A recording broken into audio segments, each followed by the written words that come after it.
The Shadow, mysterious character who furthers the forces of law and order, is in reality Lamont Cranston, wealthy young man about town. The Shadow uses his hypnotic power to cloud men's minds so that they cannot see him. Cranston's friend and companion, the lovely Margot Lane, is the only person who knows to whom the unseen voice of the Shadow belongs.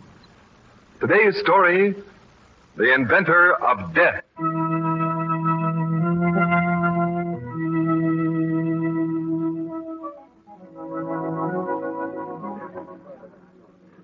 Oh, Lamont, this is really fun. I thought you might enjoy it, Margot. When you asked me to come to an exhibit at the Hall of Science, I began trying to think of fast excuses about sick grandmothers. Oh, really? Yes.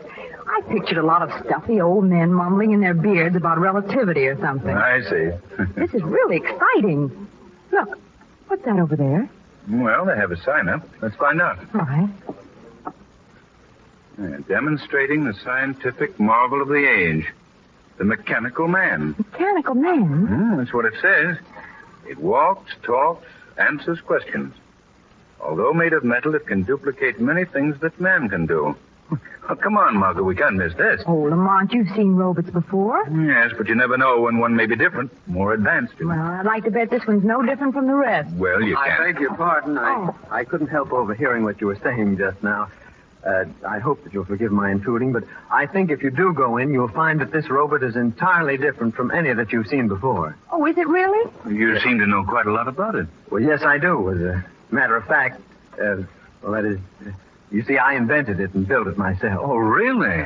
I know I shouldn't be out here in front talking to perfect strangers about my invention, but you see, I'm very enthusiastic about it. Well, naturally. Come on, George. They're waiting for you to start the demonstration. Oh, well, of course, dear. This is my wife, Mr. Cranston is the name, and this is Miss Margot Lane. How do you do? How do you do? How do you do? My name is Alton. Alton? Well, aren't you coming in to watch? Oh, yes, certainly. I was trying to persuade Mr. Cranston to go in anyway. Wasn't I, Lamont? Why, of course. Oh, come right this way, please. Oh, what a little liar you are, Margot. Yes, I know. Isn't it awful? Well, if you'll come through this side door with me, I'll see that you get a good place to watch the demonstration. Why, thanks very much. And so, of course, here he is now, ladies and gentlemen.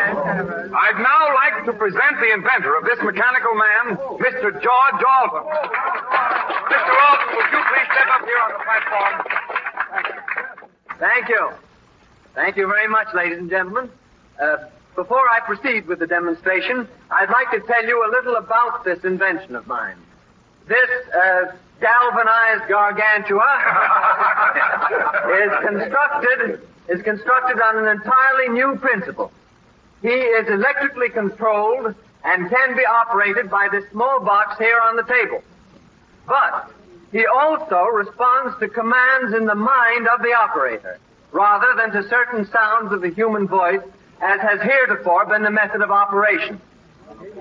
Now, I'll bring out the big fellow and give you a demonstration which I think will convince you that I have not exaggerated in any way. Oh, Lamont, do you think such a thing is possible? Well, in the realm of science these days, Margot, anything is possible. I suppose so. Lamont, don't you know it's rude to stare? Oh, was I staring? I'm sorry. That man over there in the crowd interests me. Who? The hunchback? Yes. You notice anything peculiar about him? Peculiar? Yes, I'm speaking of his size. Size? What do you mean? Have you ever seen a hunchback so tall? Why, no, I don't believe I have. Now, ladies and gentlemen, I'd like you to meet my mechanical man, whom I have named Henry. Roll it right out here, if you please. Well, speaking of being tall, look at that robot, Lamont. He must be at least 10 feet high. That's right. I'm now going to order Henry to step down from this little platform that he's standing on.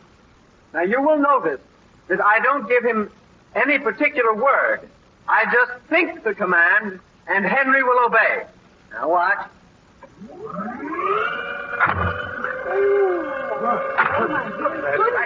Lamont, look. That thing stepped right down off the platform just as he said it would. Yes. I will now ask Henry to answer a few questions. Henry, how much is 2 and 2? 4. 7 and 8. 15. That's right. Now, in case you think these answers are previously arranged, I'll ask anybody in the audience to ask Henry some question which he will answer. I'll ask him, what time is it? 8:20 p.m. That's right. Why, Lamont, this is weird. How do you think he does it? Lamont, you're not listening. Stop staring at that hunchback. I'm sorry, Margot. I was watching his expression. Just look at him. Why, his face is all contorted in pain. Not pain, Margot. Hate. Hate? Why? Well, unless I miss my guess, it's hate for your little inventor, Mr. Alton. Now, I'll ask Henry to walk among you and pick up various objects which I will call out from the platform. Now, please, ladies and gentlemen, don't be alarmed. Henry is perfectly amiable and obeys my orders implicitly.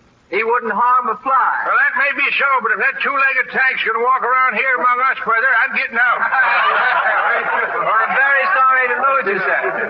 I guess I'll have to show you that Henry is perfectly harmless. Lamont, if Henry toddles this way, harmless or not, you'll find me joining the parade to the exit. Ladies and gentlemen, please.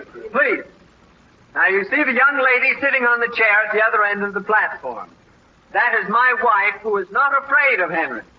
Therefore, I'm going to ask him to walk over, pick her up in his arms, and carry her back to me. And you will find that she is none the worse for the experience. All right, Henry. You know what I want you to do.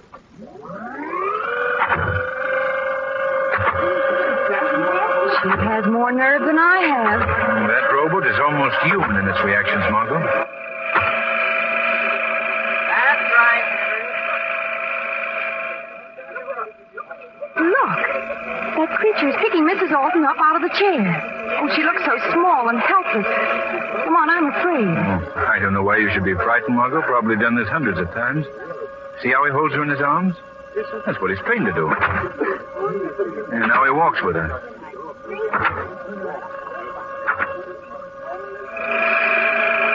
Look, Lamont, the robot has stopped. Yes. Good Lord! No, Henry! No! Mrs. Alton is struggling to get down. Put her down! Put her down this minute! Margot, something's gone wrong. The machine is closing his arms about her. You crush her. Stop it, someone! Put her down! Put her down! You're telling her stop! Oh, my God!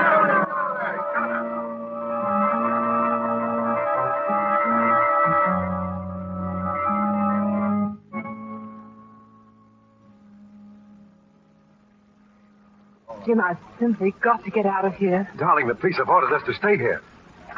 Lamont, how do you suppose it could have happened? I don't know, Margot. I don't like it. What do you mean? There's something behind all this. Something sinister. Something perhaps for the Shadow to investigate? Margot, please don't ever mention that name in public. Oh, I'm sorry. I'm sure no one could have overheard. You think so? Look behind you. Why, it's the hunchback. He wasn't there a minute ago. But I'm sure he didn't hear me. I hope not. Lamont, look, the mechanical man. It's moving. Yeah, so it is. Its mouth is open. It's going to speak.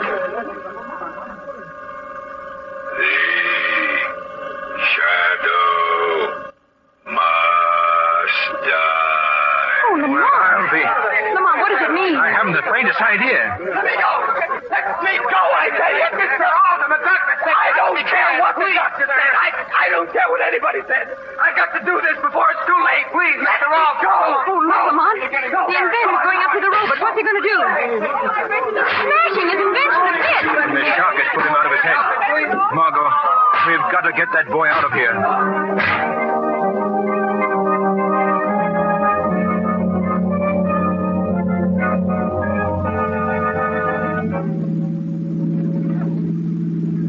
Drive a little slower, Margot. I think he's going to sleep. Oh, Lamont, the poor fellow. Yes. I imagine that outburst when he broke the machine relieved the nervous tension. He seems relaxed enough now. What a shock it must have been to him. To see his wife killed in such a horrible accident. Yes. If it was an accident, Then you think it was murder. I don't know, Margot. I really don't know. Look, Lamont. Alton's eyes are opening. I think he's waking up. No. Where am I? What's happened? We're just taking you to a place where you can get some rest. Well, oh, I see. My wife. My poor wife. Easy now, easy. Mr. Alton, you've got to help yourself at this point. Myself.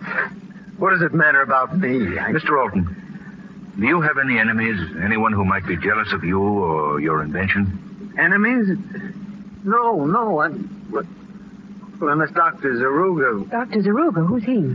Well, he's an inventor. He devised a radio-controlled incendiary bomb which was turned down by the Army a year ago. It was too frightful a weapon to use even in modern warfare. Well, what has Dr. Zaruga got to do with you? What?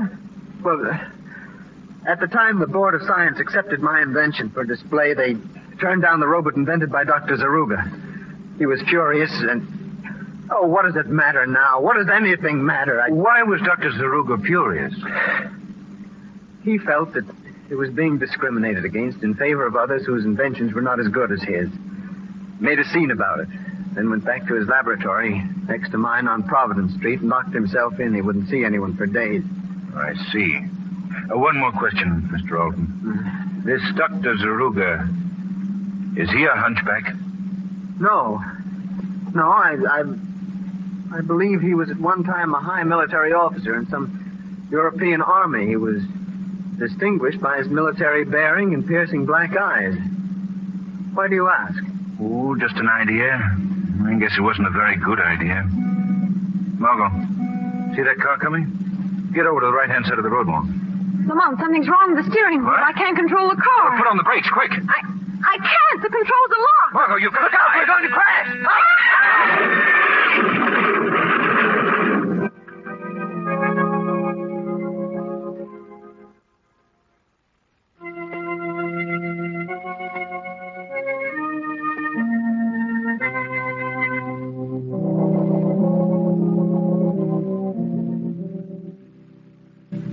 Dr. Yoon, how do you think Mr. Cranston's going to live, sir? Why, of course, Alan. Of course he's going to live. Takes more than a simple automobile smash-up to permanently damage a man with the physique of Lamont Cranston, even if he has been unconscious for 24 hours. Yes, I hope so, sir. When Mr. Cranston comes to, Ellen, see that he stays in bed and keeps those bandages on his arm. Yes, very good, Doctor. In bed, bandages on arm. I'll do my best, sir. Good night, sir. Good night. Bed, bandages on arm. Oh, dear. I'd better write it down so I shan't forget it. Oh, it's coming true. Mr. Cranston, sir. Alan, what happened? What am I doing here in bed wrapped up in bandages like a Christmas package? Don't you remember, sir?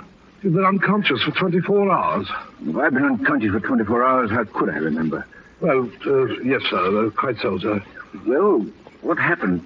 How did I get here? You're in bed, sir. Let me see now. Oh, yes, keep in bed, bandages on. Keep in bed, bandages on. Stop mumbling. How did I get here? Why, you were in an automobile accident, sir. Yesterday, your car ran off the road and overturned in a ditch. Automobile accident? Yes, sir. Oh, yes, of course. And the others? How about the others? If you're referring to the young gentleman who was apparently riding in the car with you, sir, I'm afraid, well, that is... Dead? Yes, sir. His neck was broken in the crash. Oh. What about Miss Lane? Miss Lane? Yes, Miss Lane, you idiot. What about her? What happened to her? Was Miss Lane riding with you in the car? Was Miss Lane riding? Alan, what's happened to Miss Lane? Speak up. Well, I don't know, sir. There was no sign of her at the scene of the accident. The police just reported finding you and the other gentleman. Alan, give me my clothes. I'm getting up. But, sir, the doctor said in bed and bandages... Blazes with the doctor. But I've got to find out what happened to Miss... Mr. Cranston, if you go out now with the condition you're in, I shan't be responsible. You're just flying in the face of Providence. Providence, that's it. That's it, Alan. Providence Street. It's a wild hunch, but it may be a good one. Now, hurry, man. Give me my clothes at once.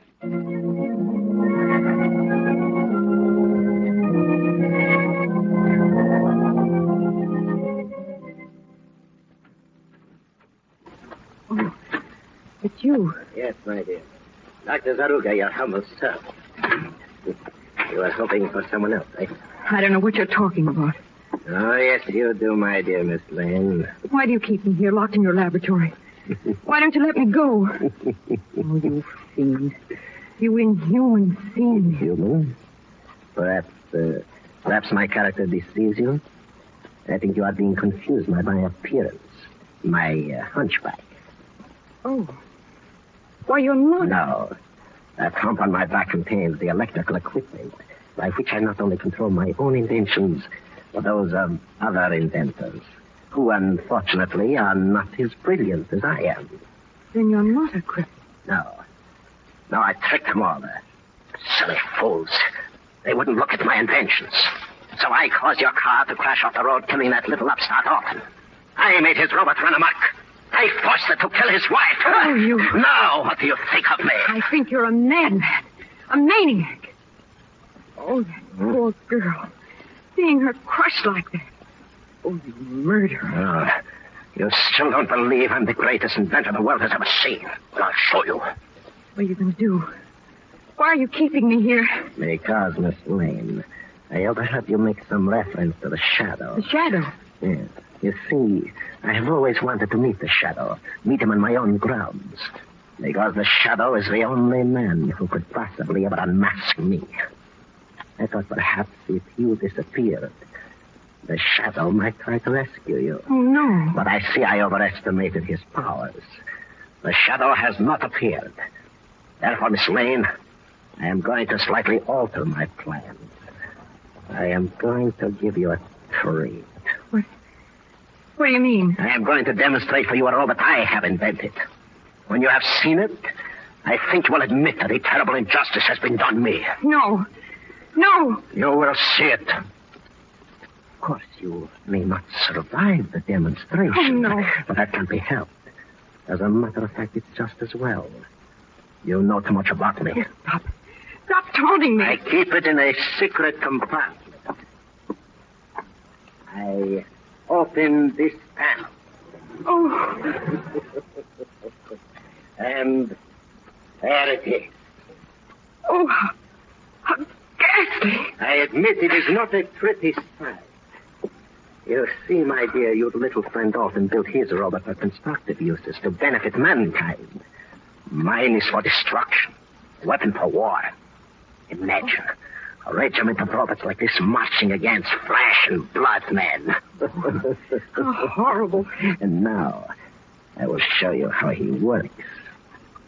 Robot, step forward 3 paces. Oh, no. No, don't. Please. Now, I want you to go to that girl. No. Pick her up. But delicately. No, please. Delicately. I want her to see how gentle you can be. First. Now. No. Oh, no. No, don't let her come near me. No. Useless, my dear. The place is soundproof. Don't waste your breath trying to run away. The robot is so devised that electrically he can detect a living person. It will follow impeccably until he catches up. Or until I give the command to start. Watch. Stop, robot. Let me out of here. Very well. I'll open the laboratory door. Please let me. You can run over the whole house if you like. The robot will follow you till he tracks you down. It's all right, my dear. Now, just stand still. We'll be over very quickly. Walk, robot. No. No! Now, robot, pick her up in your arms. That's it. Let me go! I do not like to be held in his arms. He's hurting me! Stop him! Stop him! Do not worry, he won't crush you yet. First, he will just hold you in a useless embrace. Please let me go! Please! Oh, she's faint. Let her down, robot. Later you will hold her again. There isn't going to be any later, Dr. Zaruga. The Shadow. Oh, you did come after all. I've been looking forward to this meeting. Just you and I in my laboratory. You expected me then? Yes, that's why I kept the girl here. I knew that you would come to us. I see. Very clever of you. I've been waiting to meet you for a long time, Shadow. Meet you and test my powers against yours. Just what are your powers, Aruga? I am the greatest inventor in the world. I have the greatest mind in the world. That's a modest estimate. You doubt me, then? Perhaps when we are finished, you will think differently. Finished? With what? You will find out. You see that robot? He is my servant, my slave, obedient to my every command. He is not bound by human limitations. He can see you, Shadow. He can see you. Wherever you are in this room, he will find you. When he does, I think you know what the result will be. What? You will be crushed. Crushed to bits in his arms. You and the young lady, too. Dr. Zaruga, you've chosen a dangerous game. But let me warn you. Two can play it, remember? You can't talk yourself out of this, Shadow. Robert, find this man. Rush him. I've warned you, Dr. Zaruga. You warned me. At last, Shadow, you've met your match. What avails man's mind against a machine? I agree with you, Dr. Zaruga. So I think we better eliminate the machine. Let go of me. What are you trying to do? I'm interested in knowing what's under your coat, Dr. Zaruga. No! Robert! Robert, help me! Let me go. There, your robot doesn't move very swiftly, does he? Now there. Put off. Well, an electrical control box. Don't touch that box. Don't touch it, I say. So that's your secret, Doctor. This contraption was the hump on your back, which controlled the other robot that day at the fair. Give me that box. Oh, no, Doctor. You think you've gained the upper hand, eh, Shadow? Well, I'll show you. You're still my prisoner in this room. You can't leave here, and you won't ever leave here, ever. Where are your great powers now, Zaruga? I'll show you. I can operate the robot by hand. Keep away from that robot, Zaruga. Keep away. I'll show you. All I have to do is pick up this lever. No, Robert. You misunderstood. Not me. Not me, you fool. It's not me. Let me go. Help! It's crushing me.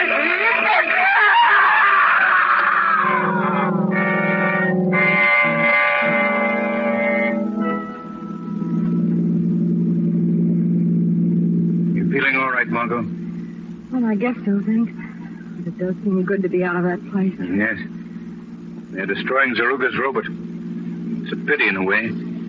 Those mechanical gentlemen might be very serviceable if they were properly directed. No, you think so, huh? Well, after my little experience with the doctor and his mechanized murderer, I'll think twice in the future before I even use an electric toaster.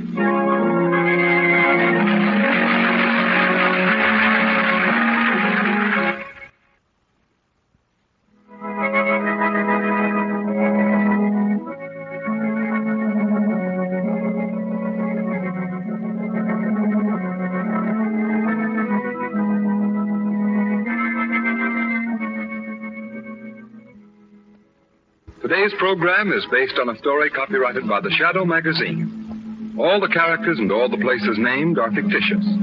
Any similarity to persons living or dead is purely coincidental.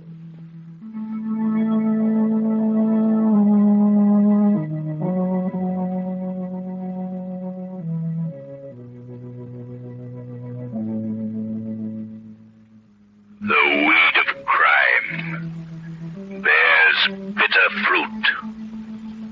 Crime does not pay. The Shadow knows.